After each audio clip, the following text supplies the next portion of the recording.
How you liking the show? You got any questions for Brother Panic tonight, sir? I've been enjoying the show. I was really just like listening and just enjoying. Okay. Now that we dropping and shit. I have probably All right. one question though. I was thinking about it earlier.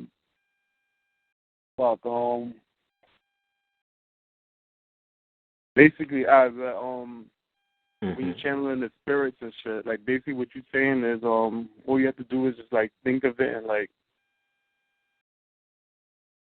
basically like just thinking of what you have to channel for the spirits. Like you just have to dream about it, or well, to create a spirit or to channel, let's say, to create a spirit.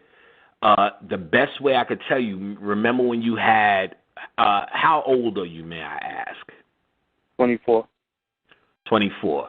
All right, so 24, you're a little bit more about the Power Rangers era, the Ninja Turtles era. You know what I'm saying? You grew up with that.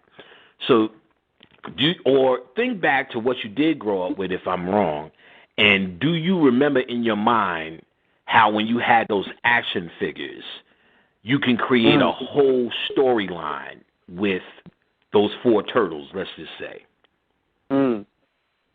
as a child? Do you remember that? Yeah, I remember that, yeah. That same energy is what you're going to now apply to your grown-up perspective on entities. So you're going to say, I need an entity to, I don't know, make my job feel like heaven, which is actually a good one because most niggas at their job stuck. So if you ain't got a liar's book yet on how to get the fuck up out of there, you better make it good until that book comes out. You feel what I'm saying? Oh, yeah. Okay. And so let's say you need an entity. So the first thing you do is, like you would do as a child, give him a name. You get what I'm saying? And then you want to see what he looks like. Then you want to give him a story. How do you give him a story? You sit there with your mind, or you talk out loud. Yeah, that nigga right there, as if you were describing your best friend. Okay. Oh, that nigga right there, he don't play. That nigga right there, you step in the way, this is going to happen. That, you know what I'm saying? You got to see that in your mind. Because what you're doing is giving him a character and giving him a story and giving him a personality. His personality is to save you. Then you want to do your meditations and your visualizations of that entity, and whatever problem you feel you have your job, you see him at your job eradicating it, cutting off throats if he has to, sticking his dick down throats. I have entities where if a nigga fucks with me, they go rape him. This rape is happening in my mind, and it's a terrible sight to see, but shit got to go down. And then you see a nigga really fucked up after that. You sent that energy his way. So if it's certain people, certain things that are fucking with you, if it's an object fucking with you, you see him eradicating it. Then you see him sitting on top of it each time. So now when you walk in your work, you see him walking in your work with you. All visualization, all the imagination.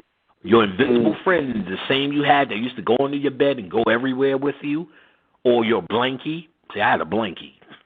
Used to go everywhere with me. Motherfuckers' parents tried to hide that shit. I had to create a new blankie. I knew how to move entities. They was mad. They threw my shit away when we went to Long Island. And I'm looking all in Long Island at friends. Where the fuck is my blankie? I know I brung the shit. Say, we don't know. Now I'm grown. Oh, them bastards threw my shit away, so I can't find it. Took my sister's blanket. Boom. Upgrade, baby. You know what I'm saying? And what I did was transfer what I felt about blanket number 1 into blanket number 2. We have the ability to do that. And that's based upon the realm of imagination, and I use the physical object. So you want to, you could do things like say, how people say this is my lucky pin. You could say my bracelet is that entity. And when I wear it, he's fully active. I don't want to wear it today because I'm going to fuck niggas up, you see. But today's a fuck nigga up day. Let me put on that bracelet and get to work. No, it's time to leave it home because you're transferring your thought form into that physical thing. Your thought form also can exist without a physical thing to hold on to and work. Send your thoughts that way. You build that entity up with your thoughts. He's dark-skinned. He's tall. He got knives. when he talks, black shit comes out his mouth. Whatever. You know what I'm saying? If you need to make a fast deity, make him a wife too, because them niggas like pussy. You get? You know what I'm saying? So I got some shit that's the only thing in the world I say I banish you afterward because it will fuck shit up. You can go crazy with it. So you're creating this thing with your mind. You're creating this thing that the more thought you put into it, the more power you give it. You put some sex into it, even more power. Sex is what? Creation, baby. That's how we create people. So you think that same etheric sperm or etheric vagina or that etheric orgasm gives birth to entities too, my nigga. And that's what may happen. You jerking off a lot of lusty, and then that thing we call a succubus is actually an entity you created based upon your thoughts of lust all the time. Which is not really something out there that's sucking you. It's your own thoughts saying, give me more, because you was in such a randy mood, jerking off all the goddamn time, fucking all the goddamn time. So that's where that comes from. So really, all you really doing is using your thoughts to create whatever reality. So see and visualize that thing that you created, that character with a look, going to take care of the business you designed it to do. It's the Monster Mash.